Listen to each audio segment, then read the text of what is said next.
Vamos a continuar en nuestra serie en Marcos, en donde estamos predicando y estudiando cómo Jesucristo se reveló en el Evangelio de Marcos como el siervo. Marcos expone a Jesucristo como el siervo de Dios, el Hijo de Dios hecho hombre en el sentido, en un enfoque de siervo. Ya hemos revisado todos los primeros 15 versículos en donde Dios ha puesto claro en cómo hizo el llamado, cómo escogió a Juan el Bautista, cómo Juan el Bautista anticipó la llegada de Jesucristo. Y tenemos a un personaje, Juan el Bautista, anunciando, y digo personaje porque por la forma en que su vestimenta y la forma en que conectaba con las demás personas bautizando, pues era muy peculiar. Sin embargo, ahí decía, Señor, multitudes, alguien superior a mí se ha acercado, viene y ni siquiera soy digno de desatarle las cuerdas, de las sandalias. Vimos cómo en aquellos días Jesucristo llega, es bautizado y cómo desde lo alto se pronuncia una voz: tú eres mi Hijo amado y en ti me he complacido. Esto tiene muchas implicaciones para nosotros en el Evangelio, lo revisamos la semana pasada, poco al respecto. Como inclusive la predicación de Juan el Bautista, que era verdad. Predicar el Evangelio tiene sus consecuencias frente a un mundo hostil, frente a un mundo que no soporta la predicación del Evangelio porque atenta en contra de nuestro propio corazón, la idolatría que cada uno de nosotros tiene. Y entonces, si vimos en el versículo 14, en breve modo, Juan fue encarcelado. Juan fue llevado a prisión por predicar la verdad y predicar que se arrepintieran de sus malos caminos. En otros en otros evangelios da un poquito más la descripción por qué lo encarcelaron, porque le dijo la verdad a quien estaba en autoridad en aquel entonces. El tiempo se ha acercado, versículo 15, el tiempo se ha cumplido, decía, y el reino de Dios se ha acercado. Arrepiéntanse y crean en el evangelio. Ese es el preámbulo, ese es el contexto anterior. Déjenme orar nuevamente por esto e iniciamos el sermón. Señor, sé tú preparando nuestro corazón, nuestra mente con tu Espíritu Santo y con tu palabra revelada en la Escritura, Señor, para que seas tú hablando a nuestro corazón. Y cómo, Padre, tú hiciste un llamado, un supremo llamado a gente insignificante, a gente, Padre, que no tenía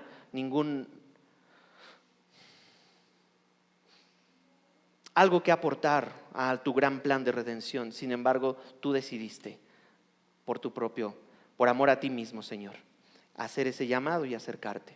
Así, Señor, revelándote a nosotros el día de hoy, a alguien, a aquel que haya venido y que no sepa cuál es su propósito en la vida, que desconozca cuál es su llamado, Señor, o que esté pasando una crisis de identidad, saliendo de aquí, de que tú estás y sigues haciendo un llamado a ser pescadores de hombres. Háblanos en el nombre de Cristo Jesús. Amén. El llamado de Jesús es el título de este sermón, el llamado de Jesús, y voy a leer los versículos 16 al 20. Ayúdenme leyendo intercaladamente, yo leo el 16 y así sucesivamente hasta el 20. Dice así la palabra de Dios en la Nueva Biblia de las Américas, el versículo 16. Mientras caminaba junto al mar de Galilea, vio a Simón y a Andrés, hermano de Simón, echando una red en el mar porque eran pescadores. ¿Ustedes?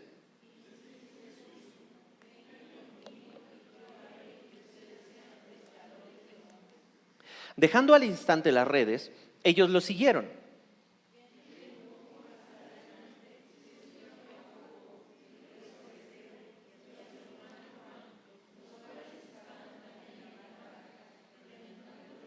Juntos, al instante los llamó y ellos, dejando a su padre Zebedeo en la barca con los jornaleros, se fueron con Jesús.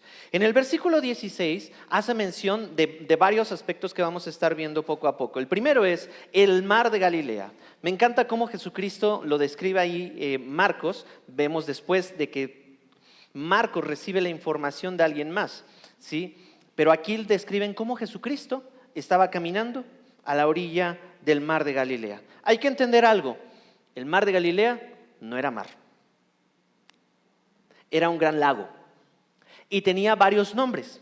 Para que no nos vayamos a perder, el mar de Galilea o lago de Galilea también pudieras, o se llamó en Juan 21:1 como el mar de Tiberías, o de Tiberias, como algunos lo acentúan, o el mar de Genezaret, para que tú y yo podamos relacionar y entender que se refiere al mismo mar. Eso está en Lucas 5:1. Tiberias en Juan 21:1 y Genezaret en Lucas 5:1.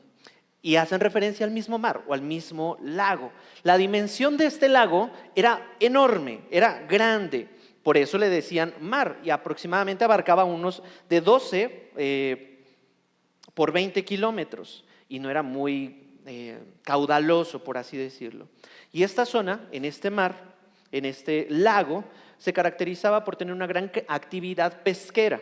Cuando tú llegas a una zona pesquera, ¿sí? Y me tocó ahora que visité a Ensenada, ¿sí? Llegas a Ensenada, les ha tocado llegar a Ensenada por la carretera y huele a industria pesquera. No sé cómo decirlo de otra manera más amable. Sin embargo, esta zona pesquera allá en Ensenada, pues era algo como lo que podemos entender aquí en la Escritura, no en las mismas magnitudes, porque en realidad acá sí estamos hablando de un océano. Acá era la industria, por eso muchas personas trabajaban en este oficio, en la pesca.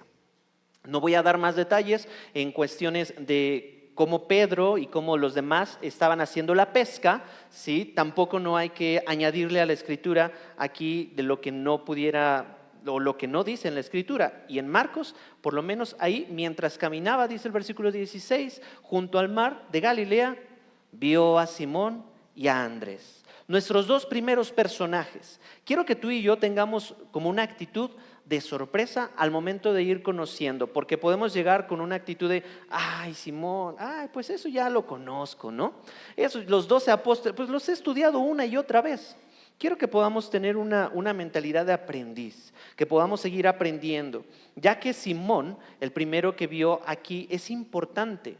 Simón, mejor conocido como Pedro. Simón, sí, era su nombre de pila, o su nombre muy conocido de forma helénica o helenista. ¿Qué significa esto? Los helenistas, según la enciclopedia bíblica, eran aquellos judíos que habían adoptado toda la cultura griega. Vivían, sí, y hablaban, sí, el griego como primera lengua. A eso se refiere cuando eran helenistas. Y Simón era su nombre helenista, para que más o menos vayamos poniéndolo en nuestro contexto. Estados Unidos, nuestro país vecino, ha influido mucho en la cultura mexicana. En ese sentido, algunos han adoptado la cultura estadounidense y algunos también han adoptado el lenguaje estadounidense. No está mal el inglés. Sin embargo, tú puedes llamarte John y en México te vas a llamar Juan. En Estados Unidos pudieras llamarte Alexander, pudiera ser. Y aquí te llamas Alejandro, sencillo. O Alexa y Ale, por poner algunos ejemplos. Entonces, eso mismo estaba sucediendo en aquella época, en aquella zona. Para que podamos identificarlo, Simón, su nombre griego o helenista, Pedro, que más adelante Jesús le iba a poner el nombre de Pedro, para que vayamos identificando los personajes, ¿de acuerdo? Y luego aparece Andrés, este personaje, o el hermano de Simón, aparece en segundo lugar. Y esto indica que era menor, el hermano menor de estos dos pescadores. El orden en la Biblia sí indica cierto lugar o jerarquía en la familia, y primero se mencionaban a los de mayor edad o al hermano mayor y luego al hermano menor. Andrés, ¿qué conocemos de Andrés? Algunos piensan que Andrés se menciona aquí. Bueno, Jesucristo tiene un gran plan. Sin embargo, Andrés lo mencionan siempre con Simón para identificar que ellos van y ellos son hermanos. Simón, Pedro y Andrés, para que no confundan, porque había muchos nombres. Así como Simón era un nombre común y Pedro, también aquí pueden haber muchos Juanes, muchas Anas, muchas Marías. Y a veces uno le relaciona, María, la hermana de Juanito, hijo de fulanito.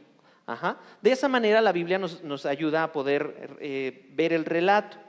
Simón y Andrés tenían un oficio.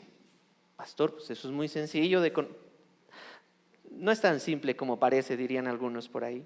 Eran pescadores.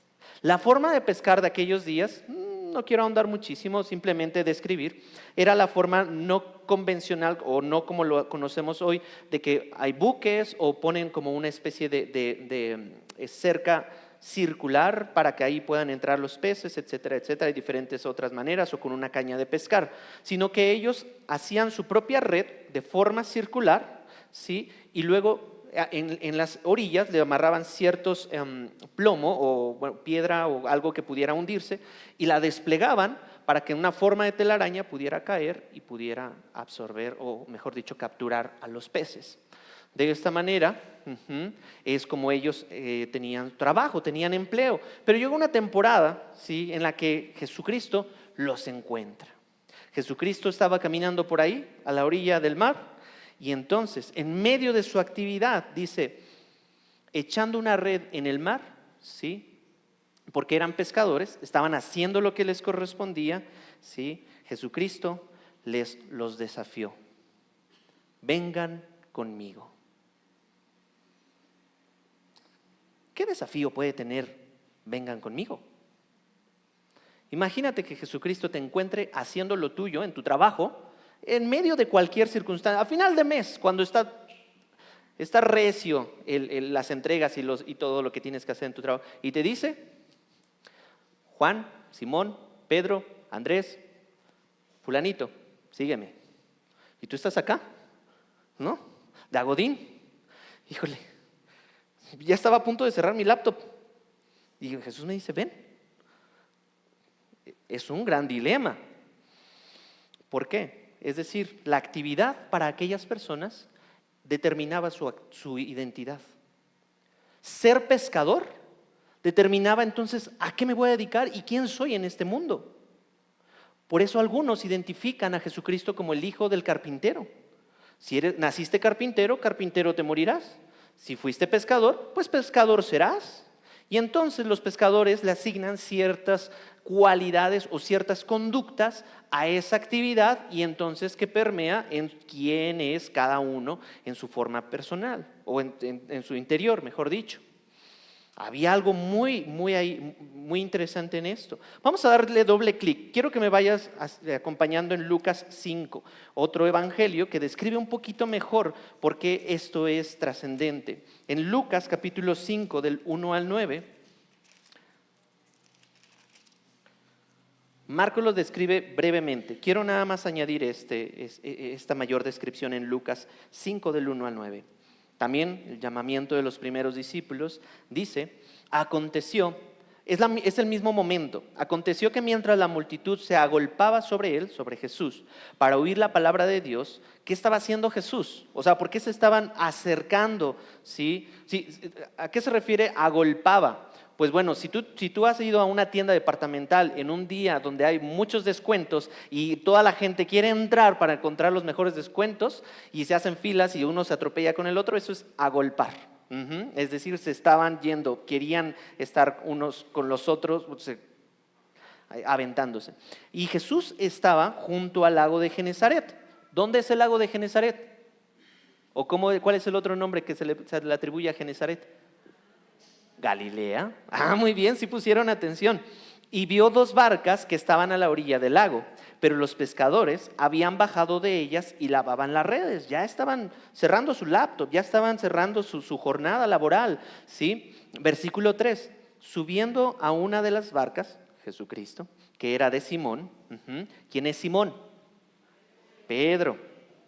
Pidió que se separara un poco de tierra, es decir, que pusiera la barca un poquito más en el mar, no en la tierra o en la playa, sino que se acercara.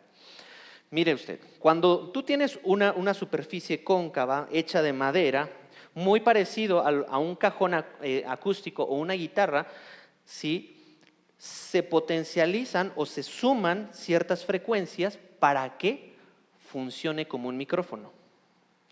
Recuerda, no había micrófonos, no había altavoces. Jesucristo todos lo sabe y dijo, voy a aprovechar la acústica de esta barquita Y no sé, a lo mejor él siendo todopoderoso dijo que el viento sople para que la multitud que está en la playa pueda escuchar todo lo que estoy diciendo.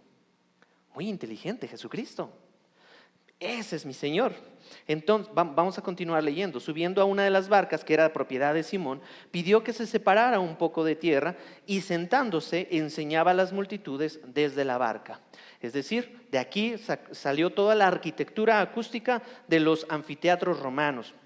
Básicamente era un principio de acústica aquí. Pidió que se separara un poco y sentándose enseñaba a las multitudes desde la barca, y al terminar de hablar, no menciona aquí que habló, dijo a Simón, al dueño de la barca, al dueño de este bote: sal a la parte más profunda y echen sus redes para pescar. Señor, acabo de enmendar y de resurcir, de cerrar, de guardar mis redes, y no he pescado nada. Tú no eres pescador. ¿Cómo alguien que no es pescador me está diciendo lo que tengo que hacer? Si alguien llegara a tu trabajo y te dijera: mira, pues hazle así y así, a la mera hora de tu salida, ¿en qué posición estarías tú? ¿Cómo te sentirías? Bueno, sal a la parte más profunda y echen sus redes para pescar. Simón le contestó: maestro, hemos estado trabajando toda la noche y no hemos pescado nada, pero porque tú lo pides, echaré las redes.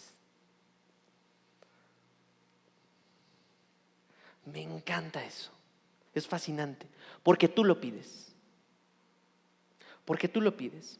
En este punto no era la primera vez que Pedro había escuchado acerca de Jesús. Ya se le había aparecido a su hermano Andrés y ya le habían contado de que se había acercado el Mesías. Por eso ya tenía una ligera noción de que él era el maestro. Porque su hermano Andrés le había dicho: hey, ya se acercó Jesucristo, ya está aquí el Mesías. Y Pedro no entendía muy bien qué significaba que el Mesías estuviera aquí. Pedro no era letrado, Pedro no era del círculo eminente o prominente de la religión judía. No era todo esto. Sin embargo, él obedeció, porque tú lo has pedido. Versículo 6, cuando lo hicieron, encerraron una gran cantidad de peces, de modo que sus redes se rompían.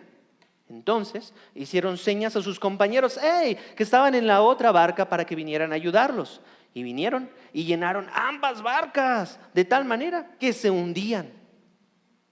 Hazme el favor, se hundían de tanto, digamos, el tesoro. Ahí estaban los peces, peces apestosos, pero para ellos que se dedicaban a eso, tenía un gran valor para poder salir, no sé, de su deuda, de su enmienda, de lo que tenían que pagar.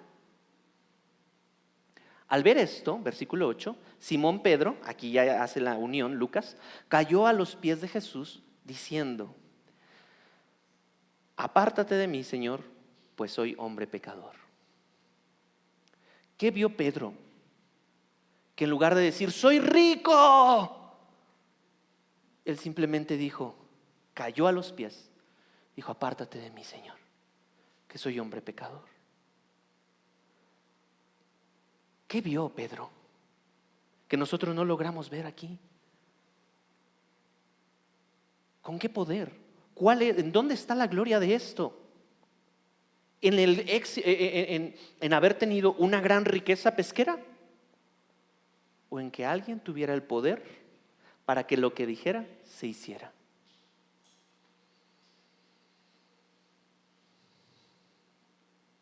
Apártate de mí, ¿sí? Porque el asombro, versículo 9, se había apoderado de él y de todos sus compañeros por la gran pesca que habían hecho. Hubo un milagro, se le denomina la pesca milagrosa, ¿sí? Es decir, no nos acostumbremos, o mejor dicho, nuestro temor y nuestra sorpresa a Dios no tiene que derivarse siempre de hechos milagrosos, ya que el simple hecho de estar vivo, respirar y que Dios retenga su ira para con nosotros pecadores es un milagro. ¿Por qué nos hemos acomodado tanto a ese tipo de milagros? Que inclusive una persona que nazca de nuevo, nos hemos acoplado, sí, ya, uno más.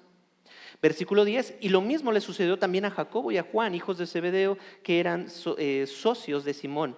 Y Jesús dijo a Simón: no temas, desde ahora serás pescador de hombres. Regresamos a Marcos. Esto es maravilloso porque este es el contexto. El Hijo de Dios estaba formando su equipo para desplegar el reino de los cielos aquí en la tierra. Si tú has jugado fútbol y una reta, ¿a quién eliges primeramente? Pues a los más buenos, ¿no? A los mejores, a los que se ven como curtidos, a los que se ven, este se ve con habilidad, este se ve como chacalón. Yo creo que es muy bueno para fútbol. O básquetbol, independientemente del equipo o la actividad que juegas, siempre eliges, pues este se ve bueno, vente. Jesucristo, el Hijo de Dios, estaba formando su equipo de un par de pescadores, sin credenciales religiosas. Esto, mientras estaba meditándolo, me surgieron varias preguntas y espero tú puedas tener la respuesta. ¿Por qué Jesucristo, el Mesías, según el versículo 1 de Marcos, todopoderoso, digno y santo, según el versículo 7, lleno del Espíritu Santo, versículo 10 de Marcos 1, aprobado como el Hijo amado del Padre y totalmente complaciente a su deseo, versículo 11, que aprobó una fuerte tentación en el desierto sin pecar, luciendo toda autoridad y dominio sobre las criaturas, versículo 13, necesitaría llamar a unos hijos de Adán, gente común y miserable, en lugar de hacerlo él mismo.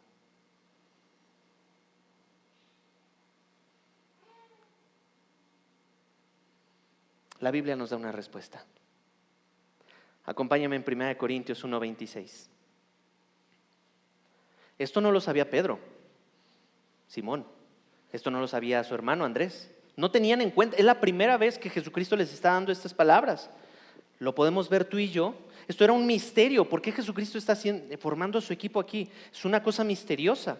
Pero tú y yo, a la luz de las Escrituras, podemos darle una respuesta a esto. 1 Corintios 1:26 y al 29 dice: pues consideren, hermanos, aquí está hablando el apóstol Pablo, pues consideren, hermanos, su llamamiento. No hubo muchos sabios conforme a la carne, ni muchos poderosos, ni muchos nobles, sino que Dios, versículo 27, ha escogido lo necio del mundo para, aquí está el propósito, avergonzar a los sabios, y Dios ha escogido a lo débil del mundo para avergonzar a lo que es fuerte, versículo 28. También Dios ha escogido lo vil y despreciado del mundo, lo que no es, cuestión de identidad, para anular lo que es. Versículo 29. ¿Para qué? ¿Cuál es el objetivo? Para que nadie se jacte delante de Dios. Pedro no tenía ni su hermano nada de qué jactarse. Absolutamente nada. Y Efesios 2, 8 y 9 dice: porque por gracia ustedes han sido salvados por medio de la fe, y esto no procede de ustedes, sino que es don de Dios, no por obras, para que nadie se gloríe. Pero ellos no lo sabían todavía esto. No tenían el conocimiento, la Biblia totalmente revelada. Por lo tanto, era un dilema cuando Jesús le dijo: sígueme. Tú y yo ya lo sabemos, pero ellos no. ¿Cómo te sentirías tú nuevamente si Jesucristo se acercara hoy a ti y te dijera: sígueme? Regresando a Marcos, en el versículo 17, también, vengan conmigo. No tan solo les hace el llamado, sino que aquí ya Jesús les dijo: y yo los haré a ustedes sean pescadores de hombres. Te dijo: ven, y la identidad que tú tenías, o que tú tienes actualmente, la haré nueva. Pescadores de hombres. De hecho, iba a titular mi sermón como pescadores de hombres. Sin embargo, la gloria de este texto no está en los pescadores de hombres, sino quien hace el llamado. Vengan conmigo, el llamado de Jesús fue contrario. ¿Por qué hago tanta insistencia en esto? Porque el llamado de Jesús fue contrario a la época y a la cultura del primer siglo. ¿Sí? Quiero contarles o narrarles en un contexto cultural. En aquellos días la costumbre judía, ¿sí?, para poder tener un discípulo y un maestro, ¿sí?, decía que para tener un maestro, ¿sí?, el rabino tenía que ser seguido por estos aprendices, ¿sí?, tenían que cumplir ciertos requisitos. Los aprendices, siguiendo al maestro, un maestro prominente, y con cierto tiempo el maestro ponía a prueba a estos discípulos, preguntándoles, ¿qué dice? Acuérdense, antes no había capítulos, ni versículos, ni libros, entonces les preguntaba el Pentateuco. ¿Qué dice el Pentateuco? Lo tenía que decir de memoria. ¿Te trabaste? No. ¿Qué dice el Pentateuco en el rollo X? ¿Te trabaste? Tampoco. Y así los iban descartando. Cristo está rompiendo la cultura de la época, porque aquí, en lugar de aprobar al discípulo y tomar al aprendiz que había aprobado, Jesucristo dijo, vengan, yo me acerco a ustedes. Y no sé si tú fuiste inculcado así, esta influencia formativa de nuestros padres. Hijos, no se acerquen, no le hablen a personas extrañas. Bueno, no sé si fui el único que les dijeron sus papás, no te acerques ni hables con extraños, porque luego están los robachicos y te pueden hacer X y Y. Ahora, imagínense si esto se lo hubieran dicho a Pedro y a su hermano, porque es muy extraño ir en pos de las enseñanzas de Jesucristo, que era un don nadie, por si lo puedo decir así, en la esfera de la religión.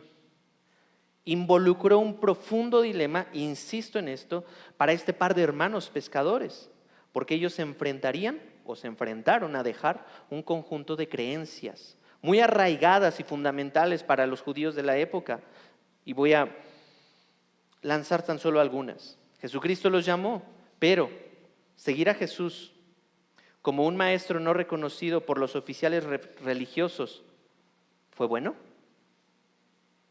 Jesucristo no era reconocido por los judíos. ¿Es bueno? Seguir a Jesús, ¿cómo impactó con sus relaciones familiares? ¿O cómo impactaría entre estos dos hermanos? Voy a ponerlo así, mucho de nuestra cultura influye mucho en nuestra toma de decisiones, y entonces es lógico dejar el oficio que acaba de tener un gran despunte. Es lógico dejar el oficio después de una pesca milagrosa para seguir a este extraño. ¿Hay lógica? ¿Hay razón? Mire usted, en la zona de Guanajuato, en toda esta zona del Bajío, sí, Querétaro, Guanajuato y todos estos municipios, hay una gran cultura, y no lo quiero generalizar, sino simplemente es algo que se ve mucho en esta zona. El matriarcado y la religión tradicional o la religión popular sí está a todo lo que da.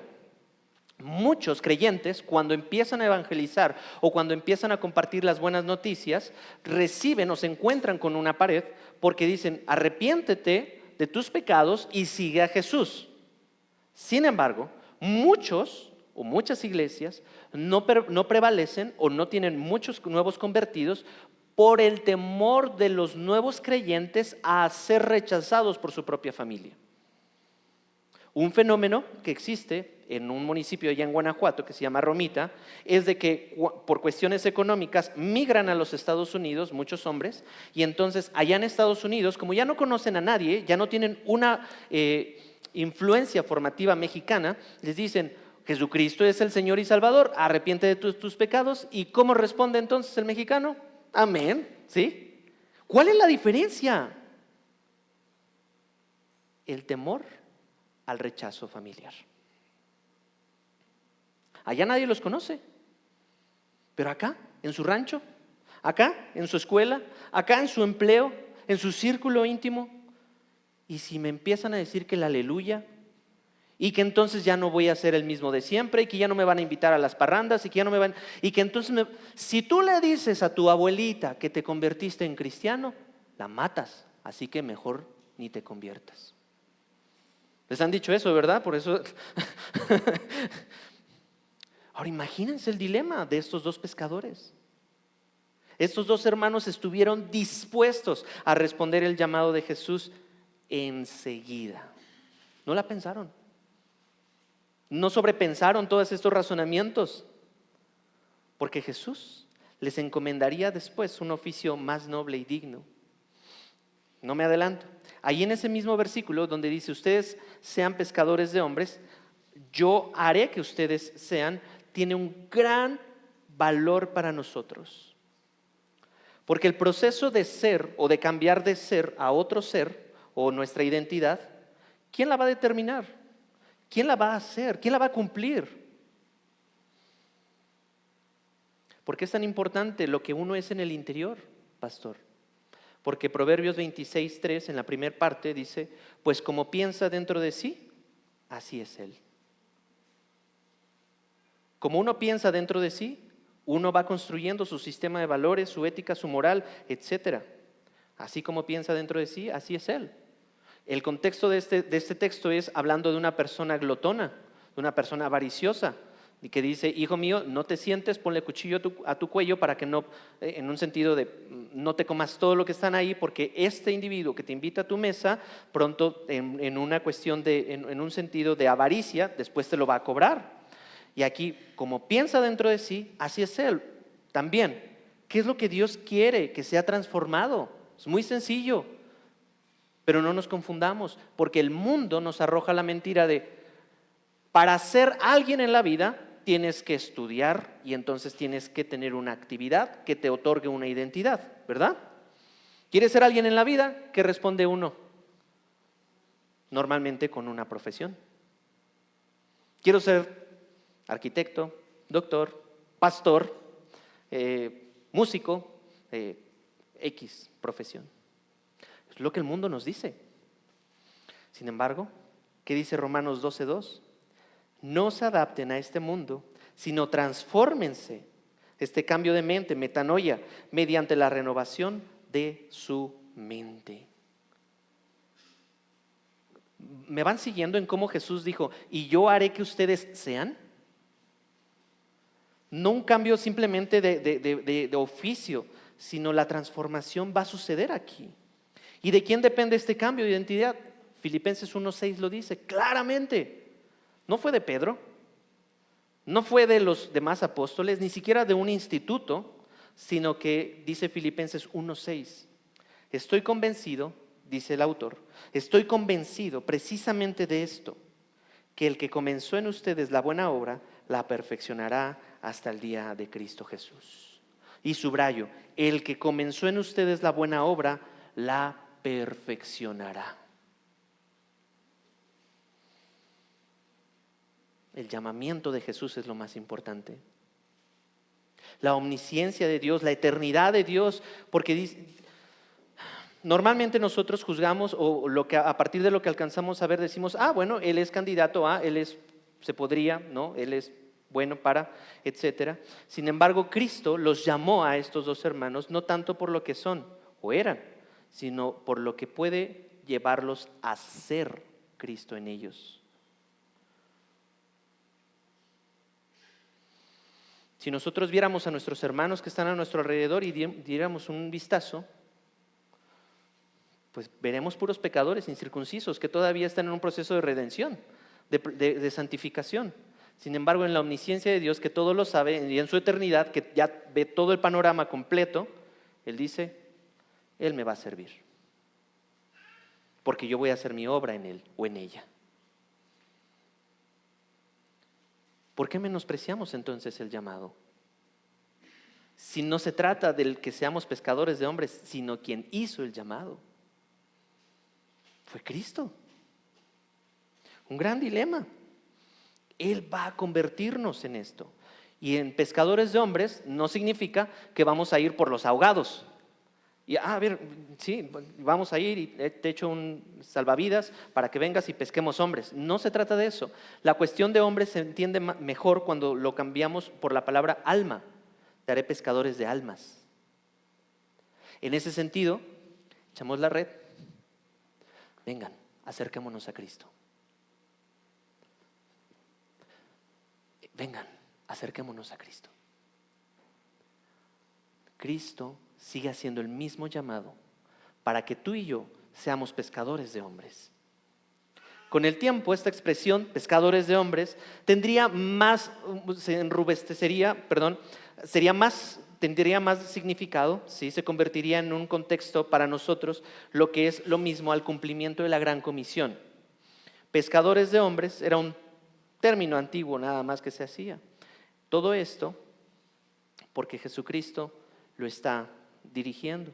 Pastor, pero es que ya he predicado aquí en mi colonia y a mis sobrinos y a mi familia y no pesco nada. Pastor, es que ya he pescado y he echado la red del evangelio aquí, les he dicho que se arrepientan acá y no sale nada. Y si Jesucristo te dice, échalo acá, la red, y tú y yo no hemos obedecido, porque nuestra lógica no tiene sentido. Jesús, ya le prediqué a la tía incómoda como 7,300 veces. Ya lo hice todo el día, Jesús. Y Jesús te dice, echa otra vez tu red. Jesús, es que ya le oré por mi hijo, por mi hija, por mi esposo, mi esposa, y nomás no agarra la onda, no se arrepiente. Y Jesús te dice, vuelve a echar la red. Y si Jesús el día de mañana o al ratito te otorga una pesca milagrosa, ¿notan lo glorioso, no del oficio, sino de quién hace el llamado? Versículo 18. El cristianismo se trata de seguir a Jesús. Versículo 18. Dejando al instante las redes, ellos lo siguieron. Ese tendría que ser uno de los versículos que tendríamos que tener remarcados en nuestra Biblia. Dejando al instante lo que fuera que estuviéramos haciendo, ellos lo siguieron. Dejar al instante. Hasta que estemos dispuestos a dejar nuestra vida, nuestras posesiones, posiciones, podremos vivir la vida que Jesús ofrece. Versículo 19, ya vimos y hablamos acerca de estos dos individuos, de Simón, de Pedro y de su hermano Andrés. Ellos obedecieron. Versículo 19, se suman otros dos pescadores. Unos tenían cierta condición, que habían tenido un llamado, y en estos, yendo un poco más adelante, versículo 19, narrando lo que Jesucristo está haciendo, Jesús vio a Jacobo, el hijo de Zebedeo, y a su hermano Juan, los cuales estaban también en la barca remendando las redes. Ya vimos que esto era un proceso para ir guardando para el día que les tocara nuevamente pescar. Jacobo y Juan, sí, son llamados, pero siempre, después de Pedro, pero en Marcos siempre se citan igual, o en parejas, este binomio, Jacobo y Juan, Jacobo y Juan. Eran inseparables estos dos. En Marcos 5:37, en Marcos 9:2, en Marcos 14:33, siempre iban estos hermanos pescadores. Y el que aparezca el nombre de su papá, ¿sí?, es para identificarlos de otras personas que también se llamaban Jacobo, o como por ejemplo el medio hermano de Jesús, que también se llamaba Jacobo, pero que después, ¿sí?, en toda en la lengua y las traducciones fue transformándose a Santiago, con lo que ya estudiamos en la carta de Santiago.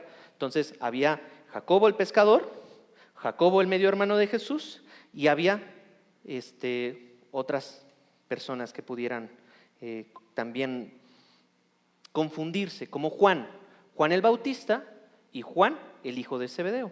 Entonces ya los vamos identificando. De esa manera ya podemos poner los personajes en esta narrativa. Versículo 20, para ir perfilándome a mi conclusión. Versículo 20, al instante los llamó y ellos, dejando a su padre Zebedeo en la barca con los jornaleros, se fueron con Jesús. Mismo oficio, sin embargo, una condición económica distinta. Mismo llamado, pero una condición relacional o familiar distinta. Al instante los llamó y ellos, dejando todo, incluido su padre, siguieron a Jesús. ¿Cuánta valentía y cuánta fe se necesitaría en Jesucristo para creer en su palabra y de que esto es real para abandonar a tu propia familia? Porque no sé la historia de todos, pero seguramente has tenido rechazo de algunas personas. Es que ya te hiciste aleluya, y es que ya no vienes a las fiestas, y es que ya no... Mismo juicio familiar.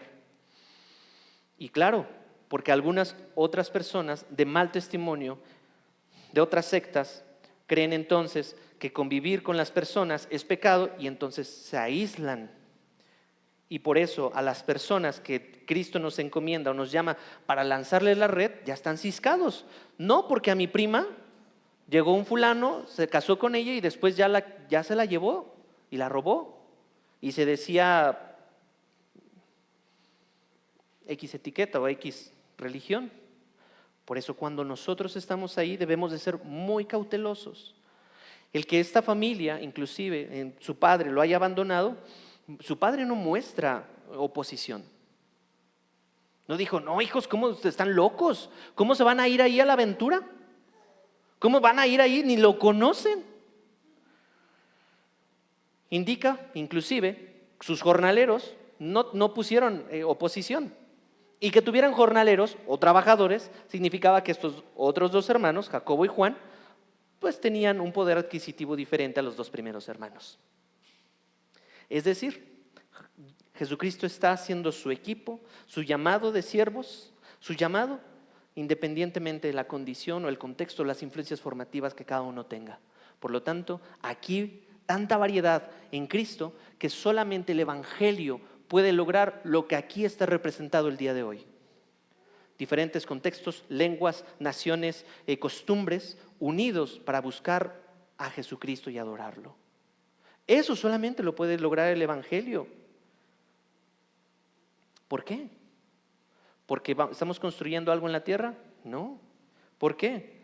Porque seguir a Jesucristo, y yo creo que Zebedeo lo infirió, lo asumió, el Espíritu lo guió y dijo, es que este hombre está formando algo más grande que nosotros.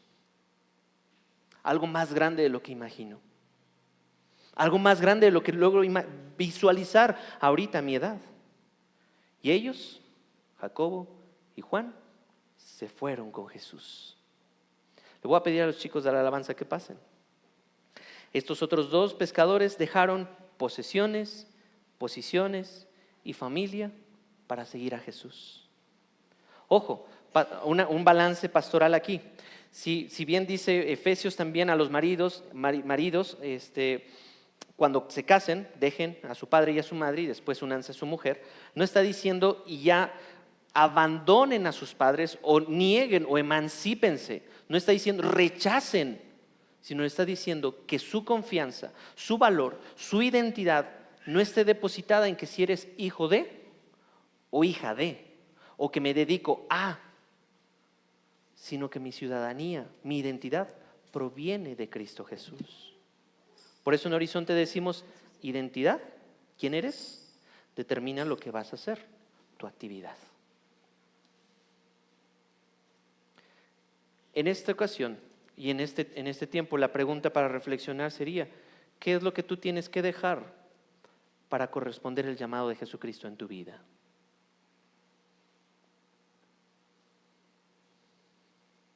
¿Fácil? No va a ser. Pero hace un ratito lo estuvimos observando. Cristo nos pide, Dios nos pide, no amen al mundo. No amen las pasiones de este mundo, no se adapten a este mundo. Concluyo así. A lo mejor tú no has alcanzado a ver lo que Dios tiene preparado para ti o el llamado o quien Dios quiera hacerte más adelante. Tampoco Pedro. Y después dio un sermón increíble en Hechos y después escribió una carta impresionante en Primera de Pedro. Quiero leérselas. Primera de Pedro 1:5. No les voy a leer todas las dos cartas, quiero leerles un fragmento. Este pescador que estaba en un dilema, que no sabía, que estaba a punto de empezar su transformación y su santificación en Cristo Jesús, que todavía no había recibido poder por medio del Espíritu Santo, más adelante, después del Pentecostés, fue utilizado grandemente y escribió esto en 1 de Pedro capítulo 1 versículo 5. Mediante la fe, ustedes son protegidos por el poder de Dios para la salvación que está preparada para ser revelada en el último tiempo, en lo cual ustedes se regocijan grandemente, aunque ahora, por un poco tiempo, si es necesario, sean afligidos con diversas pruebas, para que la prueba de su fe de ustedes, más preciosa que el oro, ¿sí?, sea hallada que resulta en alabanza, gloria y honor en la revelación de Jesucristo, a quien sin haber visto porque Pedro sí lo vio, anduvo con él, le siguió, escuchó a Jesucristo. Dice, aunque ustedes sin haberlo visto, mi querida iglesia, ustedes lo aman. Y a quien ahora no ven, pero creen en él, y se regocijan grandemente con gozo inefable y lleno de gloria, obteniendo como resultado de su fe la salvación de sus almas. Jesucristo todavía nos llama a dejarlo todo y a seguirle. Todo. Lucas 14:33.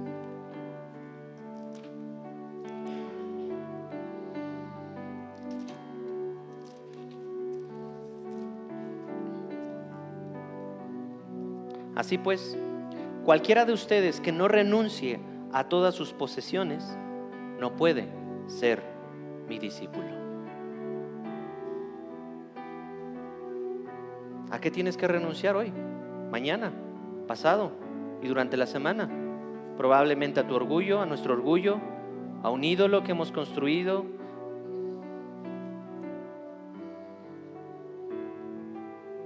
Nuestra responsabilidad es seguir a Jesucristo, y Él se hará cargo de transformarnos y hacernos pescadores de hombres para la gloria del reino de Dios. Pedro no tenía ni idea que cuando recibiera el poder del Espíritu Santo sería el vocero de los apóstoles. Jesús te está llamando a algo más grande de lo que logramos imaginar.